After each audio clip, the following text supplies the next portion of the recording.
అకాల వర్షాల వల్ల జరిగిన ప్రాణ నష్టం, పంట నష్టంపై సీఎం చంద్రబాబు ఉన్నత స్థాయి సమీక్ష నిర్వహించారు. అన్ని జిల్లాల కలెక్టర్లు, ఎస్పీలతో వీడియో కాన్ఫరెన్స్ నిర్వహించారు చంద్రబాబు. వర్షాలపై వెంటనే రిపోర్ట్ ఇవ్వాలని సూచించారు సీఎం. విపత్తుల నిర్వహణ శాఖ ఇంకా మెరుగ్గా పనిచేయడానికి కసరత్తు చేయాలని సూచించారు. తడిసిన, రంగుమారిన ధాన్యాన్ని ప్రభుత్వం కొనుగోలు చేసిందన్నారు సీఎం చంద్రబాబు. రైతులకు ఇబ్బంది లేకుండా ప్రభుత్వం అన్ని చర్యలు తీసుకుంటుంది అన్నారు మంత్రి పార్థసారథి.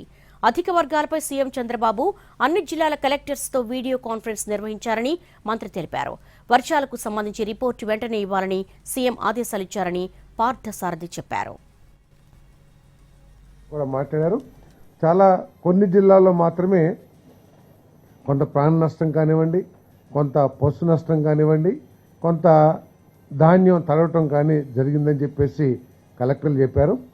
మరి కలెక్టర్ని రేపటికల్లా పూర్తి సమాచారంతో, ఎందుకంటే ఇటువంటి కుహాన రాజకీయాలు చేయటం కోసం జరిగింది జరగంది కూడా చాలా ప్రచారం చేయడానికి ప్రయత్నం చేస్తున్న సందర్భంలో వాస్తవ పరిస్థితుల్ని, ఎగ్జాక్ట్ లాసెస్ని తెలియజేస్తూ రేపు రిపోర్ట్ ఇవ్వమని చెప్పేసి చెప్పడం జరిగిందని చెప్పేసి మనం చేస్తాం. ప్యాడీ ప్రొక్యూర్మెంట్లో ప్రొక్యూర్ చేయలేదు అనే కంప్లైంట్స్ రాకోకుండా అధికారులు తగు చర్యలు తీసుకోమని చెప్పేసి కూడా ముఖ్యమంత్రి గారు చాలా స్పష్టంగా చెప్పారని చెప్పేసి మనం చేస్తాం.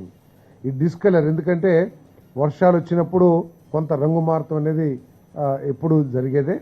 రంగు మారినా కూడా ధాన్యాన్ని పూర్తిగా కొనమని చెప్పేసి